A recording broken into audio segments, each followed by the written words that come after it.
Hey everybody, my name is Andrew Cowflash with Barber Lawn and Landscaping here in the greater Charleston area in South Carolina. So yeah, I'm sorry to hear about everything going on with the coronavirus. It's affecting a lot of businesses and stuff like that. Today I want to talk to you guys about the things that a landscape company goes through that a lot of people don't understand and are aware of. Mainly to commercial work, but with residential work, not so much. There's quite a few different things involved in running a business on the paperwork side. Quite a few things. But to keep it simple,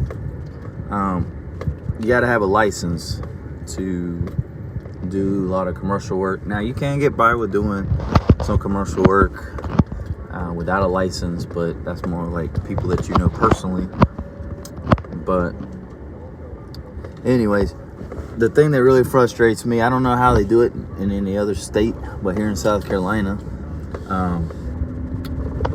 they require you to have a license in every area that you work. For example, if you work in Charleston, you gotta have a license for Charleston. If you work in North Charleston, you have a license for North Charleston. If you work in Goose Creek, which is another area here in the greater Charleston area, you gotta have a license in every area that you work. And then at the end of the year, you're supposed to report how much you make and all that, so that you can pay more license fees. It's pretty dumb, but anyways, if you're working for yourself, you don't really have to worry so much about that. Now, insurance is another thing. I've been trying to get some more commercial work because I do mainly residential work, quite a few clients, but commercial work requires you to have insurance, and they want you to submit what they call a certificate of insurance. And that's kind of a pain in my opinion, because if you're just going to go mow some grass, edge some grass there and weed eat and all that, I mean, honestly, I don't really think you need insurance, because the most damage you can do, most likely you can probably just pay out of pocket for it. But I mean, it doesn't hurt to have insurance. I found a good deal on some insurance, and I go ahead and got some a few days ago, since I'm now looking towards trying to do more commercial work. But yeah, license, insurance, what else? As far as that's concerned, I believe that's it. That's all you really need.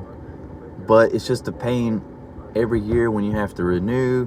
Like, for example, I have one area that I work in, I have to renew it around April, and then another area I have to renew it in January. So you always have to be marking your calendar, keeping up with all this stuff, so you'll know when you have to pay for this new license to renew it and all that. I mean, it's a pain, I'm telling you. But I guess I'll get used to it at some point.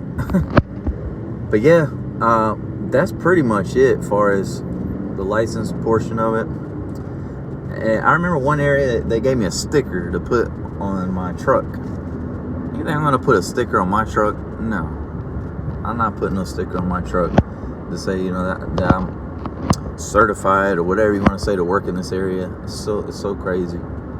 But in my trailer, I have an enclosed trailer, so I mean, I don't even have it all decaled out yet with the lawn barber on it or anything. So I kind of look like I guess you could say, an undercover landscaper.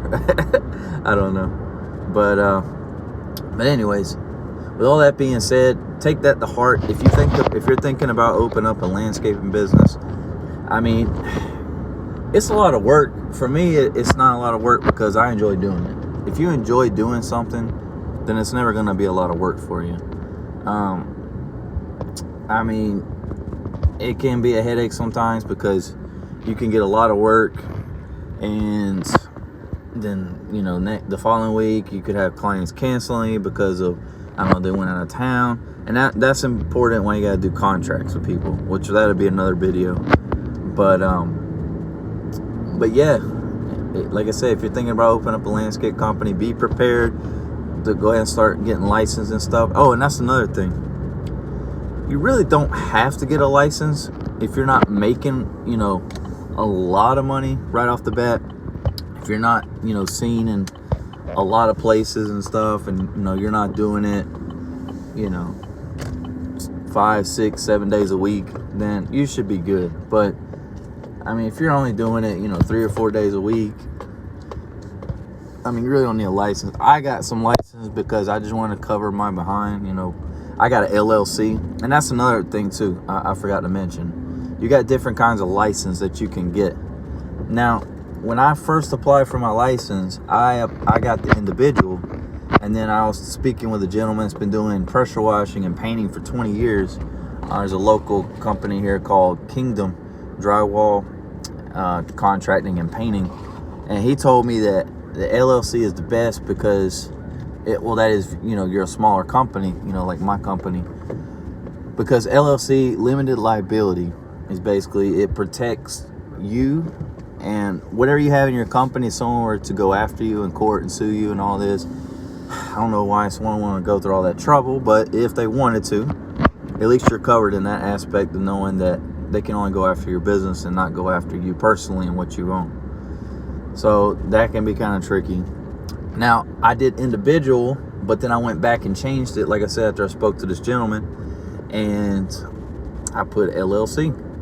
There's also corporation, and there's some other type of license, which I don't even want to discuss or go there because that doesn't apply to me. So, but yeah, LLC. That's why you see a lot of companies have LLC. Now, I see some people around here that have LLC. I mean, I don't know. You can't judge a book by its cover. You can't just look at somebody and say, hey, how do they have an LLC? I mean, you can't just look at somebody and say that, but, because sometimes I feel like some people say they have an LLC just because they think it sounds cool and they really don't understand what the LLC means. But LLC, limited liability, just protects you. Now, you get an insurance on top of that, that really protects you. You can get general liability, you can get workman's comp. Honestly, I wouldn't get workman's comp if you don't have any employees working for you, because workman's comp is not going to cover you. It is not going to cover you as an owner.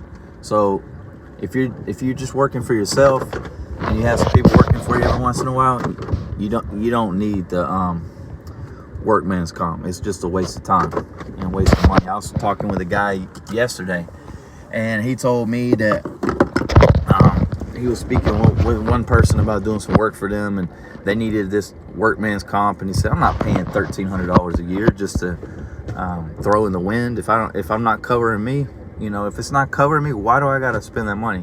He refused to get it. Never heard back from that guy again. So sometimes people will try to do things to hurt you, and remember, everyone's not out there to be your friend. This is business, so you got to look out for yourself.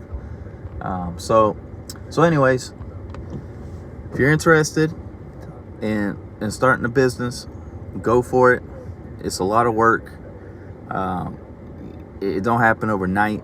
You got to build your equipment little by little, or you can go all out and buy everything on credit. But I would recommend that if you have to, buy a little bit on credit. But the best thing that a lot of people always do, and I've seen success stories, I've heard success stories of people starting with a push mower and then working their way up.